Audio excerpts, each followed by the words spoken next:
It is just about straight up 7 o'clock.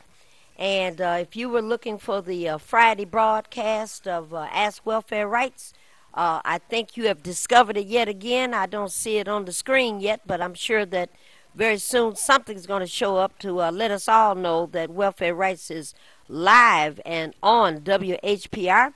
There we go. My name is Maureen Taylor, and I work with the Michigan Welfare Rights Organization. And I'm here by myself, or at least without Marion. Not by myself, but at least without Marion. Marion had to leave town. Her brother passed away. And that's Leo Bernard. And okay, my wonderful engineer is giving me instructions, but he usually does stuff because he know I don't know what they talking about. I don't understand that language. you know. But I would hope that all of you would send your prayers to Marion, who's out of town, to try to make head or tails of this situation. It's kind of interesting because this particular brother got married to his wife when they were like 18 and 19 years of age. And they've been married over 45 years, that kind of a situation. And she passed on just a few months ago. And I was explaining to Marion, it might be that because they were together for so long and didn't know anyone else but each other, she might have decided to come and get him. And, I'm hoping that that's what happened. He went to sleep and opened his eyes, and there she was. So Marion's going to be gone for today, but I've got another buddy of mine that's trying to get here through this bad traffic. But if he gets here, that'll be fine. And even if he doesn't, we'll bring him in another time. So my name is Maureen Taylor. This is the weekly broadcast of Ask Welfare Rights. And as always, you are watching and listening to WHPR.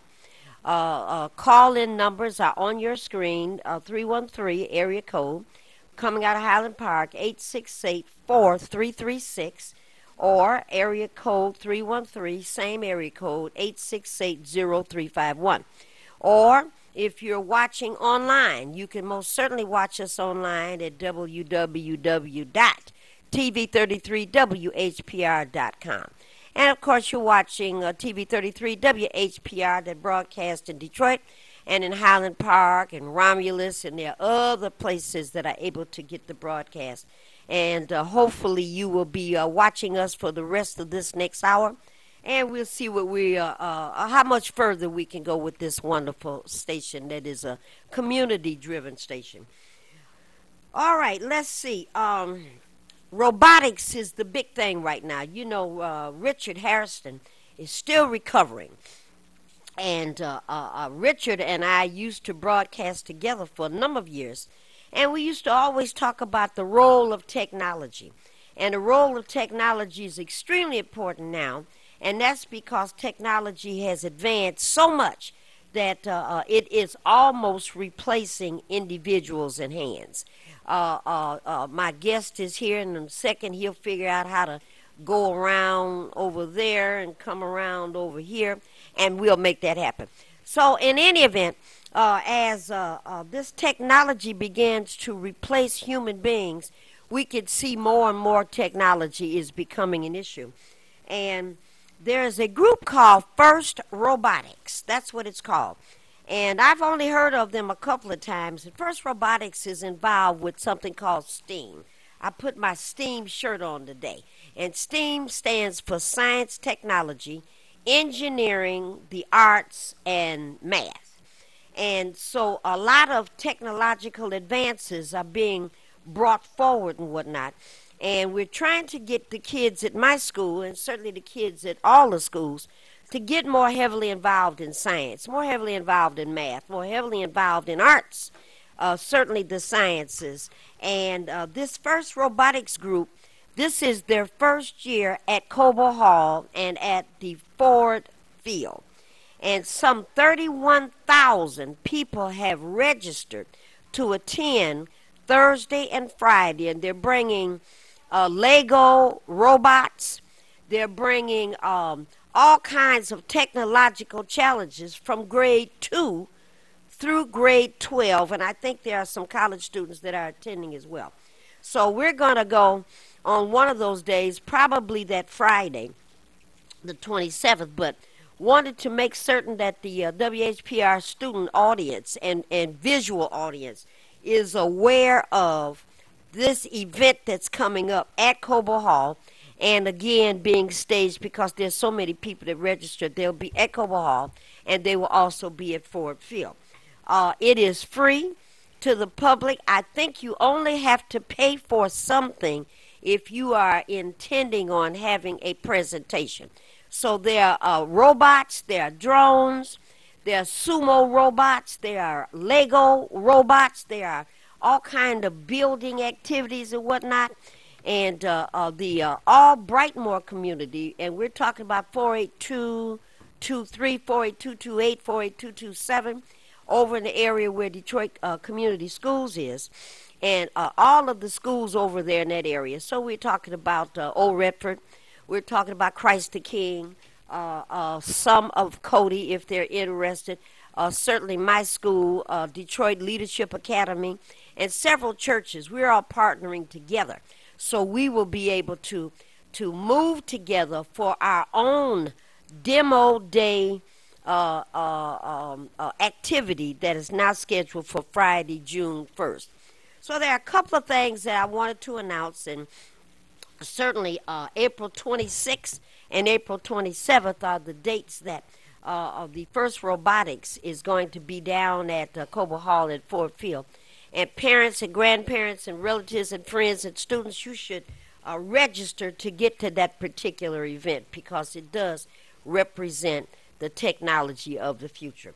So we're going to pause for just a moment. And again, I explained that Marion won't be here because her brother died. But we've got another good buddy, a welfare rights member, and we'd like to welcome Mr. Ryder Bush to WHPR this evening. And he has some... he's one of those techno geniuses and knows all these words and whatnot. So, Ryder, why don't you say good evening, and I'm so happy to see you. Good evening to everyone. Hello, Detroit. God bless you all. Detroit, Highland Park, Southwest Detroit, Southwest Michigan. How are you? God bless you. Flint, hello. Ecorse, hello. All right. There are a couple more announcements I'm going to make, and then Ryder had some particularly... poignant and some sensitive things that we thought we might need to raise this evening. Coming up fairly soon, resurrection marches. You all might remember that several years ago we had resurrection marches. They were on Thursdays at 12 o'clock. So from 12 to 1, we would picket down at DTE, and that's when people were burning up in homes. Lights and gas were being turned off. All kind of things were happening. And we finally were able to shame DTE and force them into this program called LSP, Low Income Self-Sufficiency.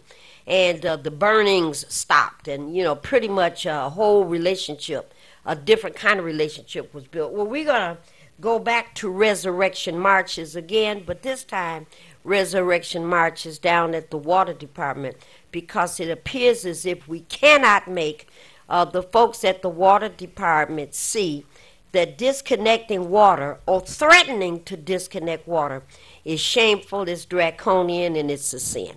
So we'll be doing that in another 2, maybe 3 weeks, and wanted to let you know that that is what would be happening fairly soon.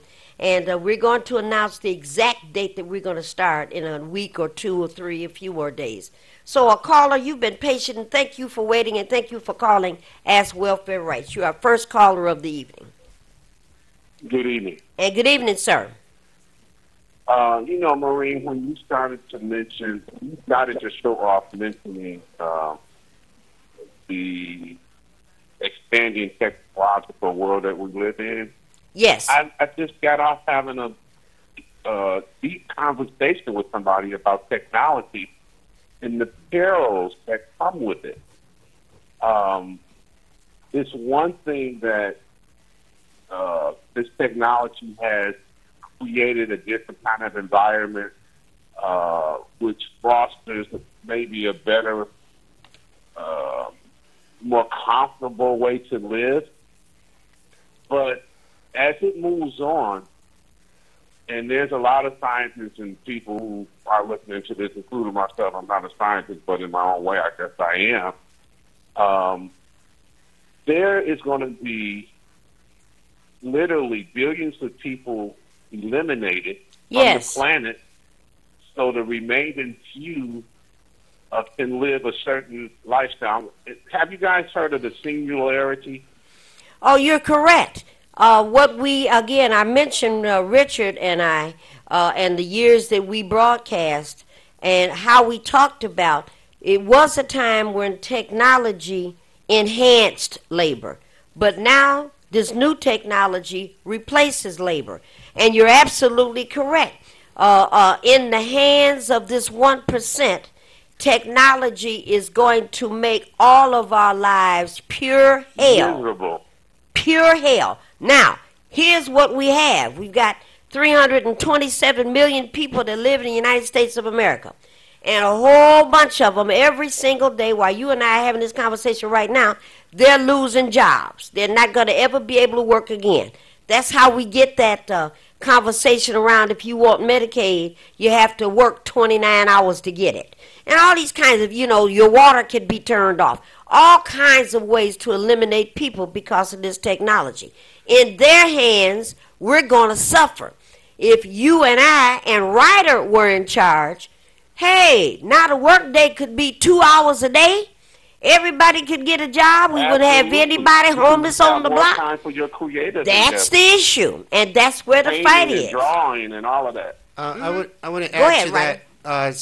The first caller asked if were we familiar with the singularity, and that is the point at which you can't tell the difference between a computer and a human being, which means that the computers will be able to take over jobs. They have tried having the computer do the job of a waitress at McDonald's or a hostess at a restaurant, but pretty soon you'll be able to call places and you won't know if you're talking to a computer or not, and that's going to replace a whole lot of jobs. And that's what we're talking about, sir, and I absolutely agree with you. And now it's a question of ownership. It's a question of who's in charge of all of this technology. Caller, you sound like you're a teen. Because the 1% now, those are some subhuman type, uncaring, unsympathetic type of folk. And if we can change that dynamic somehow, we can make technology work for us. Humanity's benefit. Clean water, all that. Stuff like water should be for free. First of all, it's so much water, and technology certainly has the capabilities to make it free. Well, water is free, but filtering water, how is that going to be free? Water is free. Filtering water costs. It should be part of the tax base. People ought to just be able to have it. With too. Yeah, it can be worked out. They spend $1 billion on the stadium. Come on. Yeah. The money is not a problem in this country. Well, it really is if you want it. It's not a problem. What is the problem is people. I agree. And it only becomes a problem if you want the money. And if you need the money. And I absolutely agree. Carl, are you still there?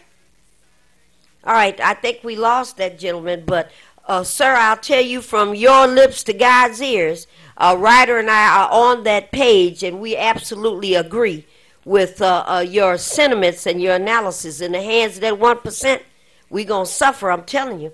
Ryder has a thought and a couple of things he wanted to bring up, particularly around Starbucks. Yeah. Okay, so say something about that, Ryder. Okay, first I want to thank WHPR for having me on today, and I want to congratulate them for being on the air so long and in the Watkins family for so long, and it's just an incredible job you're doing. Thank you for your service to the community. Secondly, it's amazing. I think perhaps this is our Me Too moment. I was waiting for black people to get their Me Too moment. We're sitting through this incredible development that's going on with women in Hollywood and women in the United States finally getting their respect and the appreciation they're due and getting rid of the discrimination. And then what about us? I mean, when is our turn? And Starbucks is closing Starbucks for a day. I think it's May 29th. All across the nation, Starbucks will be closing for a day. And I have two comments on that. First, is a day enough to educate people how to deal with black people? I mean, how do you take one day to make up for 300 years? I mean, and shouldn't they know by now how to deal with black people? Is it such a problem to deal with black people? Yes, it is. Yes, it is. Yeah, You know. All right, there are two issues here, and callers, I'm coming to you in just a second. All right, apparently the policy at Starbucks is if you come into the place. I'm not a big coffee drinker, so I don't go to Starbucks, so I don't know what they do. I love Starbucks. All right, so if you go there, you are required to buy something. Now, let me ask a question. And you know, Ryder, you know, I don't want to say take a stab. Yeah. Take a run at this. Don't want to say stab in Highland Park or Detroit, okay? All right, so now I've been in establishments in the past, and their attitude, many times, Watts Club Mozambique, and a whole lot of places. Watts into Mozambique? Oh, my goodness, that's where it started. And what was said is, if you're going to come in here, you need to buy something. Okay, now that's the one issue. But the second issue is, why were they arrested? See, that was the issue to me. Okay. You know, it's one thing for the manager to stop, and oh, by the way, they moved her someplace else quickly. Yeah. You know, and if that was the policy, all right. But the issue that I have with this is, what is the problem with the police department that arrived with handcuffs and took them out of the building? Not and only arrested that, them? So go ahead. What do you think? Okay, I'm going to address all these things. First of all, the buy something policy is not a Starbucks policy. People study in Starbucks all the time. Kevin Johnson, I believe his name is Kevin Johnson, the president of Starbucks, said that's not their policy. They don't have a policy to call police and arrest someone. Now, let's just go back to this particular incident. Those two men, one of those men had been coming there since he was in grade school. I mean, all of his life coming to this Starbucks since he was, and then another one since he was 16. They had gone into the Starbucks, so they had gone there numerous times. Maybe they didn't know this manager, maybe it was a bad day, but they were there for business. They hadn't been in that Starbucks. They were there a number of minutes before the police were called. I think the first request was to use the bathroom. They said no. Yeah, and then the second thing was nothing. They said they didn't think anything of it. This is reading the newspaper accounts, and you can check those out. You know, they were on ABC Good Morning. They said nothing. They didn't think anything of the police coming in until they began coming towards them. And then that's something I think all black men especially have to deal with. Is it me? What did I do? And the sad part is they went out of there in cuffs, and the guy thought to himself, what did I do wrong? What did I do to get my friend involved in this? Now, the thing is, the police called for backup. It wasn't enough that the police came. They saw those two men and called for backup. They were threatened. All right, backup. Two men. One had a beard, one had some braids. We've had this show. And by the way, we're doing Facebook Live right now, or you can check out WHPR online. You can see this show if you missed some of it. You can always check out Maureen's show online at WHPR. Now, what do we have to do? Do we have to dress a certain way? We can't wear our hair the way we want. It's nice that everybody's showing up to see the Black Panther on the screen. All right, but when we're living our lives natural and free and to the best of our ability, why are we harassed? Why are we pulled over? What is the fear of black people? And what makes you think one day is going to be enough to get people to deal with that or to learn how to deal with black people? And finally on that, if this woman was fired, if the manager was fired, she would be a martyr now and would be on Fox TV 24/7. They would be offering her a job as a correspondent. They would be giving her a big job somewhere else. I don't think they should fire her. People keep calling for her to be fired. No, give her a job more in the city. Find another inner city Starbucks and stick her in it and make her go through the training. Again until she gets it right, until she understands what she did wrong. She disrupted their lives. I'm so fed up with that. You don't have to be criminalized and penalized for being black, being uppity, being loud, being about your business. It's a neighborhood Starbucks. We all study in there. We all go there and use the internet. No, they were singled out, and there were plenty of white people there with nothing on their table, as the video shows, just sitting there chilling. Back to All you, righty, Maureen. that's the issue right there. We'll take these callers and see what you all think. Caller, you've been so patient. You're on the air. Thank you for calling Ask Welfare Rights. Yes. Good evening. Yes, good evening. And first, I want to continue to pray for Mary's family, keep her family in prayer, and allow to her brother. And thank you. We'll pass that on. First of all, the two gentlemen that was waiting at Starbucks, they were waiting on another friend to come to submit management. I hope they following the law against them. Like you say, one day that training ain't enough. But either way, and the young lady shouldn't be fired. Certain things, training set. Okay, another thing, what I want to get on board also, where they're trying to cut these people off, ones that got Medicaid, yeah. want to take them off and make them work 29 days, all that stuff.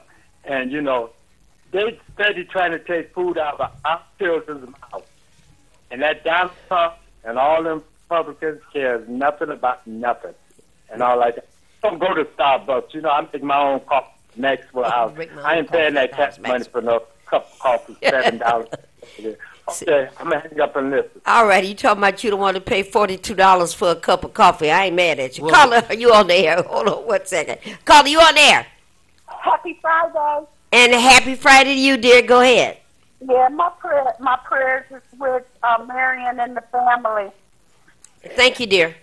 Okay, I wanted to add that it doesn't matter that you wear a hoodie or a PhD, you're still being hunted and discriminated every day.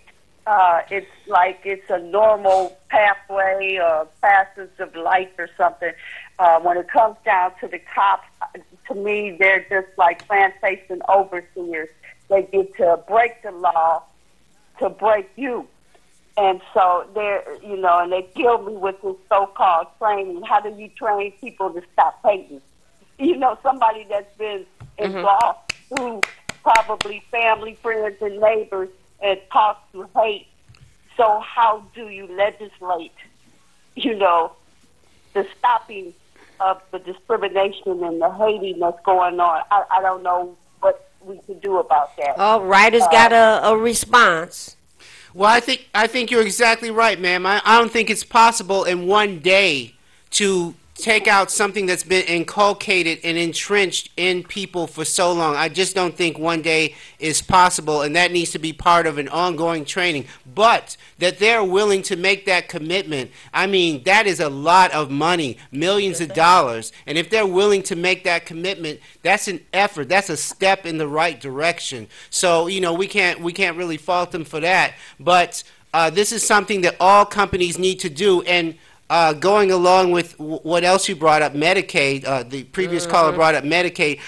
Yeah, it's under attack, and that's what you used to march against 5-10 years ago, right? That's right. All right, so now we're back there again. We come full circle. They got their man in office, and he's just running their agenda. And that's exactly correct. Caller, I'll ask you to just think on these two issues because, see, I have a different point of view about these two young men. I heard one of them say they were afraid for their lives. And that was an honest statement because anything could have happened. But I think there are two separate issues. And the one has to do with whether or not you are able to go into a place of business and don't purchase anything in that facility. Does the a manager, the floor manager, whatnot, have the right to say you need to step away? All right, that's the one thing. To me, the more egregious issue, and that one, and my kid tells me that people go into Starbucks and get on the internet and don't buy anything. It happens all the time. I don't know. You have no idea how much money they are making off of. Every time you walk out of there with a Starbucks cup, you're advertising for Starbucks. Secondly, every time you log onto their internet, they're collecting information on you, how long you stayed there, what sites you went on. They're collecting profiles that they can then sell as marketing of the type of customers they have. So don't think Starbucks is not making money when you come in the door. Yes, the manager can call. The manager, I think, should have the right to call if you're creating a disturbance. But if you're not creating a disturbance, call somebody somebody else. Call a district manager if you think you should call on somebody who's doing nothing but sitting there and occupying a space. Now, it's 1960s and 1950s. The Freedom Riders went out and sat around a bunch of places where they could have been thrown out. They were thrown out, beaten, called names, thrown eggs at, tortured, so that we can go in those places. Now we in those places. We're in those places less than 30 minutes, and a team of police coming up, whip back up. It's wrong, and we don't need to put up with that. If we got Me Too movements, if we got all these movements helping other people, when are we going to stand up for ourselves? When is our Me Too movement? And the second part of this issue, and let me go back to the first part. What was it about that young woman that made her think she needed to call the police? That needs to. All white people need to unpack that. Well, all white people are not like that. No, yeah, but at some point, all of them saw the TV programs, saw all that stuff that made them fear black people. I was just watching something today, Maureen, and thank you, caller, for waiting. I was watching something today where aliens, a movie called Life. It's a movie called Life, and it's with the guy from Donnie Darko. Patricia usually remembers the people, I forget. Anyway, the guy, they were afraid of aliens. They found this new life form, and they had to stop it from coming to Earth. Every film about aliens, even the Alien trilogy, is about stopping aliens from coming to Earth. So what you gonna do when you see an alien? You're gonna be afraid of the alien. So if I'm showing you Sanford and Son and Rollo and Good Times and Gangs and all Step and Fetch It and all this horrible stuff, you have to see all of your life about black people. It's gonna be subliminally inculcated in you to fear, to distrust them. We have a distorted image, and so when they see one of us, they don't know what's going to come out of our mouth. I remember the old movie The Day the Earth Stood Still, and Michael Rennie showed up with a device to help people, and they shot him.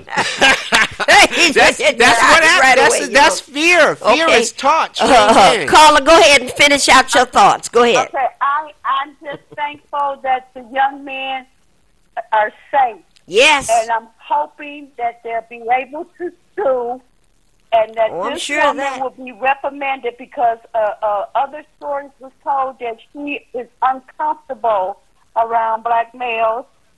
One worker said she was demoted by this person, and of course she was a black woman. But we have to understand that these criminal global narratives are behind a lot of this trickery to keep us so divided. But it's just a shame that black people, because of whatever reasons, I guess because of all the wealth that they stole, they just don't want to give it back. So they continue to allow these kind of austerities to happen to us, so that they can keep all that they have already stolen. Thank you for taking Caller, thank you so very much. Appreciate your thoughts. Caller, you've been so patient. You are on the air. Thank you for calling Ask Welfare Rights. You're on the air. Maureen, this is just a quick follow-up, but I have to comment on this Starbucks thing real quick. Yes. It's amazing that these kind of incidents have captured the mass public spotlight. This stuff happens probably thousands of times a day in America. Probably so. It happened to me about 4 times this month. You better stay out of Starbucks. Some racism, some unfair treatment, profiling because I'm black. You know what I'm saying? And that I'm even suspicious of the Starbucks incident as being some kind of distraction away from what you're doing, Maureen. Away from what the masses are suffering from head to toe. Water, homelessness, sure, all of that kind of stuff. I want to ask your guest there. He's a computer whiz. Go ahead. He can hear you. Go ahead. Some videos, you tape a video, you put it on YouTube. Sometimes they may get 10 views of a horrific incident. Then how can some get, hundreds of thousands of views like what happened at Starbucks? I understand that there's experts out there who know how to maximize your exposure to the world. I don't trust these incidents. It's horrible that they happen. They have value. They're important. But I think a lot of this stuff is manufactured, and that's my comment. Thank you very much. We'll ask Ryder to comment on that, and thank you very much. Caller, you have been so patient. Thank you for waiting, and thank you for calling Ask Welfare Rights. You're on the air. You know, I've been to a lot of restaurants, and all Caucasian people is not like that. Reacted in Philadelphia with the two young men. Now, the Starbucks right there on Woodward Map, Yes. I've gone past there a lot. I've never been in there, and I see people in the kitchen or something out there at the table, might be reading a magazine or whatever, and they got no drink or nothing. But I'm just saying, all white people are not like that. Of course She not. reacts. And some, I've been in some restaurants where if you're not buying nothing, they might come up to you, whether the person is black or white, and say, if you're not buying, you can't sit it. Then they walk away and wait maybe 5 minutes. You're going to get anything. Well, But let me calling say a this chick to like you. That lady, she's been overreacting. Okay, Tell me, now, hang up and listen. all right, now, Yeah. and I'll make just two quick comments, and we'll ask Ryder to comment. You know, the world has really changed, and I'm sure there have been police brutality incidents that's been going on since Ron Scott was the chairperson of the Coalition Against Police Brutality. Before him, it was somebody else, and before him, it was somebody else. So we have been struggling and battling with the police and their uneven distribution and meting out of punishment, pain, and oftentimes death. And the reason we always are upset, not just blacks, but Native Americans, Hispanics, poor whites, is because the expectation is that the police departments are supposed to be there to serve and protect. That's what it says on the cars. And of course, we already know that that's not the case. But I'll say to you, caller, and other callers, and Ryder, I ask you to comment on this. You know, the police spent a lot of money recently on getting cameras on their shoulders so that they can have eyewitness views of what's going on. Didn't we see a young man in New York get choked by the police till he fell on the ground? We were looking at it, and he said, "I can't breathe, I can't breathe." And the police said, "Shut up," as they choked him until he died. Didn't we see a guy in New Orleans, Alton Sterling, on the ground, on his back, the police on top of him, halfway under the car, and he got shot 2 or 3 times in the chest? He turned over and got shot 2 or 3 times in the back. Amen. Didn't we say, well, wait, I ain't finished yet. Remember, didn't we see a kid in Chicago running away from the police, and the police said, "I feared for my life," and he was going that way, and the police started to shoot him multiple times. I think they hit him 9 or 10 times. Then we got the young fella that's just a couple of weeks ago in Sacramento, and here he is going to his grandmother's house, and the police said, "I feared for my life," but all the gunshots were in his back. So, look like we have a history of the side in the back. You know? But this goes back to what the caller was asking, which is why now? The caller before this caller was saying, why now? And caller, that is because we're at a tipping point, and I thank God for this young generation that is coming up that is not going to put up with this BS no more. Because we had generations that think that's just the way it is, or that happens. Yeah, we can take away your voting rights. Yeah, that happens. Yeah, we can gerrymander you. We can redistrict you. Yeah, that happens. Yeah, we can give you dirty water that's going to poison you as long as it's not hurting us. Yeah, that happens. And we've got to get over, yeah, that happens, before that pipeline under Mackinac Island bursts and blows oil all into the water. And we're like, yeah, that happens, because that's exactly what happened to that XL pipeline in Dakota that they said would not happen. It has happened. And we have got to do something about it. And that moment, that tipping point, that watershed moment is now in this history. People, this young generation is not going to put up what we were so used to putting up with before, because they're not used to it. And they shouldn't have to put up with it, and that's why it's happening. I have a couple of things to say. We were talking earlier about videos. This is interesting because it got Actually, sir, it got more than a few thousand videos. It got 10 million plus views. It was picked up on Twitter.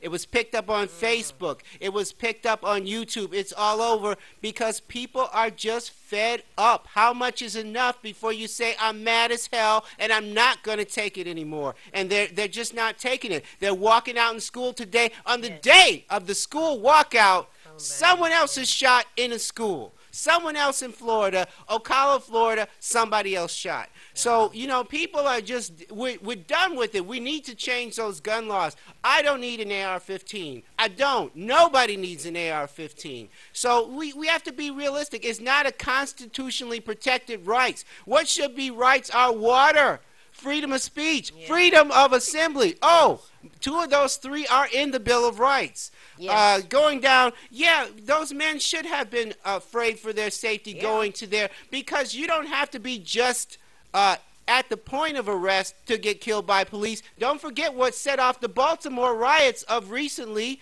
The dude died in the back of a police truck in custody. Sandra Bland. All right, nobody, we've got to start caring about ourselves, our neighborhood, our people, and show the world we care. We gotta be there for each other when these things happen. We cannot just put up with that anymore. Support other causes so their support on. Don't say, oh, the gay rights, so I can't do that, it's against the Bible. You need a coalition of people. Oh, that's white, I can't do that. Please don't show them how to do the Wakanda salute, they white. None of that stuff matters. We got to get together. And this generation is the one to do it. We may be tired.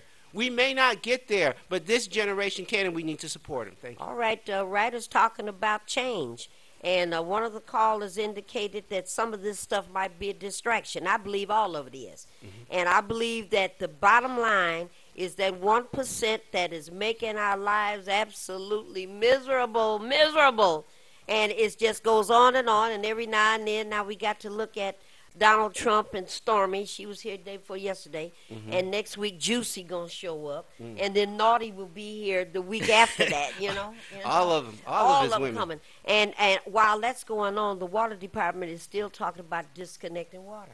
Amen. And while that's going on, the programs and dollars set aside for home taxes, payment of taxes on properties, that program has got about 2 or 3 months left before all that money is gone. And we'll be looking at Juicy and Happy and whoever else, Sleepy and Dopey and whatnot, and all of these bad things will be going on. So I think as we started this broadcast off, we're talking about an economic revolution that's going on. The 1% has declared war on us. And the police shootings and the police roughing up folks and all of these kinds of things are going to go on. The street crimes that are going to go on, all that's going to happen.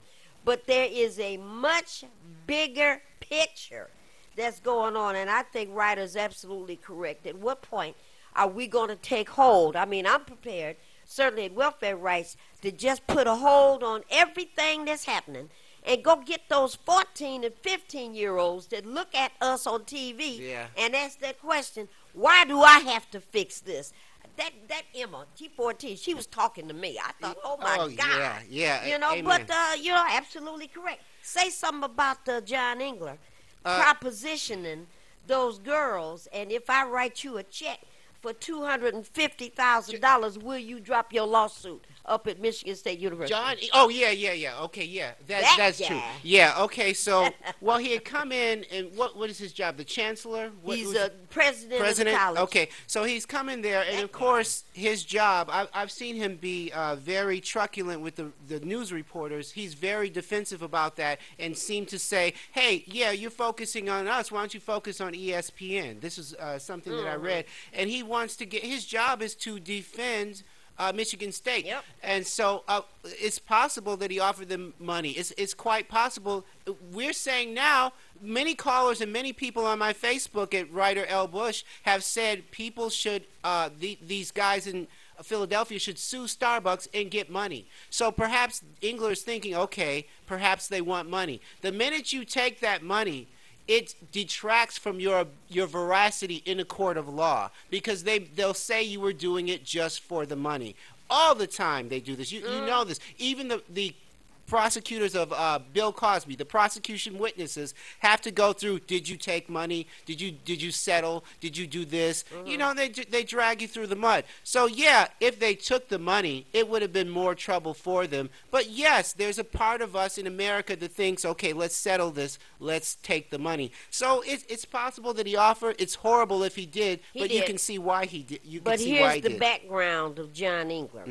And John Engler, for those that still remember when he was governor, he's the one that started the closure of all the mental health institutions around the state. Amen. And that's Riverside. why you got folks shadow boxing on every corner right at dusk, out there talking doing that. So you have that.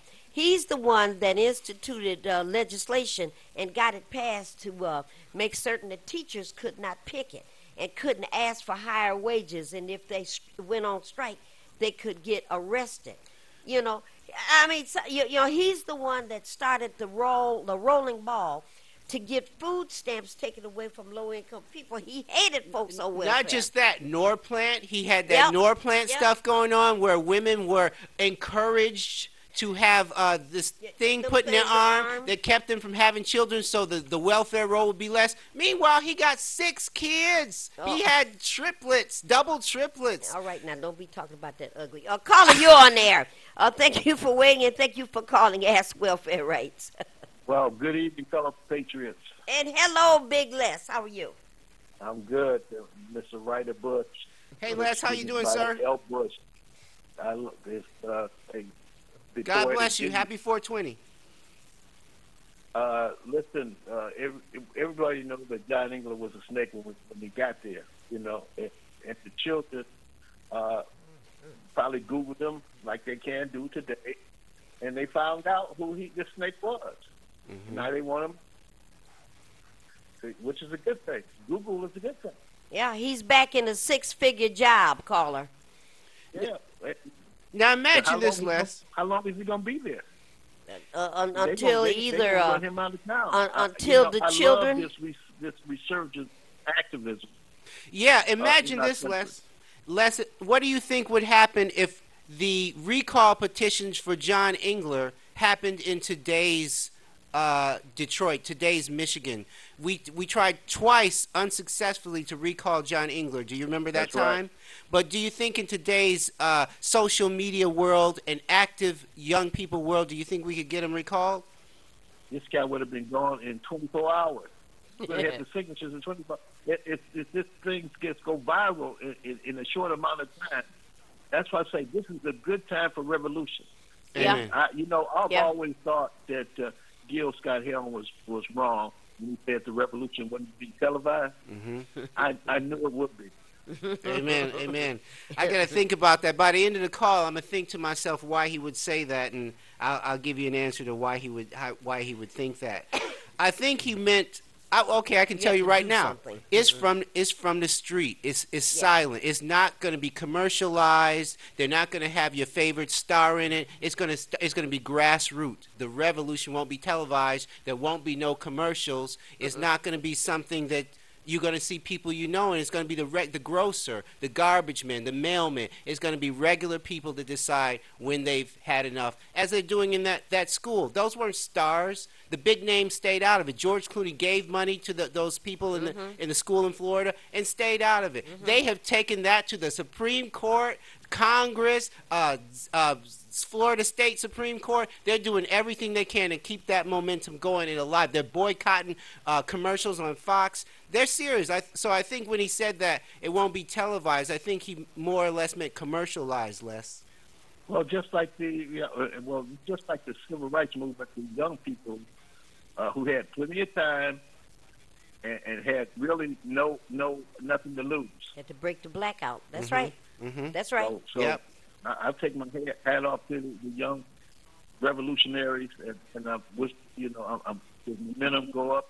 I hope it trickles up to some of these older people up here that's been sitting around for a little while and not being concerned about the future of their city. Oh, you want to say something about this date that's coming up, sir? Well, I said all I'm going to say about that. I think we're going to have a packed house. When I picked up the phone, I called everybody that I work with and gave them a special invitation Okay. because I feel, are the leaders of the grassroots community. All right. So all the leaders of the grassroots community, I feel, will be there, and we have to make a decision on where we need to go, because the Democratic Party has failed us. When we talked about the postman and the garbage man, they had something to fight for. It seems like years ago, but it seems like they just laying on their laurels and not really looking out for the future generations to come. And that's been a crying shame that the union leadership has failed labor. And in fact, the common man. You've got some new labor leaders that have been coming around and talking to their rank and file members and getting them organized from the bottom up. Here you have these young people in Florida that had the insight and the heart to go to Chicago, and to organize and start getting a hold of those African American students who had been victimized by shootings in their families. Mm-hmm. And they went there and got them young kids. I'm just hearing yesterday that Emma and some of those other young folks in Florida went down to Albuquerque and got a hold of some Native American kids who had been rusted up and rousted up by police officers and kicked out of school for like 7 and 8 months at a time, and met with those young people and have some plans going on. So as a writer indicated, George Clooney, it's a bunch of people, Michael Moore, a whole lot of them, Barbara Streisand sent money and stayed at home and said, you figure out what it is you need to do. Amen. I think this is a good moment. It's a frightening moment because there's something bubbling up from the bottom up. And the only thing we can do is to try to protect that integrity and protect that clarity and that courage, because that's what it's going to take. That young girl said on TV, in her entire life, she's never known a moment of going to school where she was not aware that somebody could shoot her in her art class, and said that she learned how to duck under her desk before she learned how to read and write. Good God. See, and when you know, we ain't talking Syria. You know, we ain't talking about Lebanon. We're talking about United States. And it's just for profit. Straight up, just for profit. And these guns, you know, they got a young white kid in, I don't know what city it is, but someplace here in Michigan that was shooting his AR-15, target practicing at the tree, and missed the tree, and the bullet went a mile or two or however far it went. And you remember that Big Les went through the window, the kitchen window where Grandma was sitting, and shot her in the neck, and she died.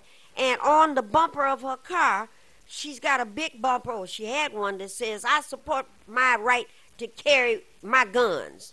And she in the kitchen getting shot in the neck. Now, madness. Go ahead. Now, what happened to the dude, the young man? Is he still around? He's going to trial. He's going to end up being indicted for murder. But he's alive. He survived arrest? What rest? It wasn't no rest. This was a white kid practicing out there with his AR-15 where that's allowed. Wow, okay. But look at what happened. Okay. She's dead. That's Grandma. Well, that ain't nothing. Dig this, Les. All last week and this week, they've had a kid out in North Michigan where they got a roller derby team. I can't think of the name of the city, but the dude has he went to school with a Dixie flag in his car, a Confederate flag in his car, drove up on the property of the school, and somebody took the flag from him. Do you know he called for a sit-in, a stage-in at the school? Nothing but trucks showed up at the school lined up with Dixie flag, Confederate flags, and tags on their car. There's an element that likes that. There is an element, you know. What can we do? What does it mean? What does it mean? What it means is that. You know, go ahead, Big Les. Maureen, you always say this, and I've heard you say this several times over the last year, that we need to stop the madness because we in a fight against evil. It's It ain't evil. about what color you are. It's how you feel in your heart and how you I agree. treat other people Yeah. in our society. You are so Because I right. keep telling folks, we are not in a fight against white racists No, we're not. because some of our own people look white, okay? You see? To pass for white. It's So we principalities need and to high stop places. this craziness by judging people by their skin color. That's the wrong What path are to you take. doing to better the community? That's what you're looking for. What kind of soldier are you? And what side are you on? Amen. From That's your it. lips That's to God's ears, young man. I want to say Well, something. so y'all have a when good the one. call's done. And, Maureen Taylor, I will be talking to you. Invite Anytime, Elvis. okay? Good to see you again, sir. Good. Yes, and I look forward to And seeing you thank again. you so much. All right, right, and All we're going to right. do this because we only have 5 minutes left. Caller, you have just a few seconds, and we'll take Yes. these last two calls, and we then gotta we'll also respond. Remember how every time you look up, our children are being shot. 3-year-old and 5-year-old children being shot. We have to do something about that. And what about We do. AIDS been on this council? But that advisory, we got to keep up on that because they're not saying nothing about That that. advisory And council, Spidey been also buying some election things was on news yesterday. We And not, you're right. Don't let them play with that either. All right, sir. And thank you very much. We'll address that to a caller. You're on the air quickly. We're down to 4 minutes. Maureen Taylor. Yes. I need a favor. Uh-huh. What you need? I need a copy of the On the Waterfront DVD. Okay, call down to welfare rights. Leave your name and number, and I'll get it this weekend. I'll call you, and I'll make certain we put that in your hands. All right, and you tell me what the ticket is, and I'll send you some money. We'll handle it. We'll figure out how to make it happen, okay? So what's the number again? Give it to me one more Okay, time. number to welfare rights, 313-964-0618. And let me tell you what I remember about. You know what I remember about that DVD? What's that? And that was when I was beginning to vote, and they showed me that Fred Durhal was a coon. The way he acted in that DVD, I'll never forget it. How he cowered to that white lady that was the city manager. Yep, Jan So Lazar. anyway, we can reminisce about it maybe next week, but I will call you next Okay. week because I need a copy of that. Very good. We'll make it happen, okay?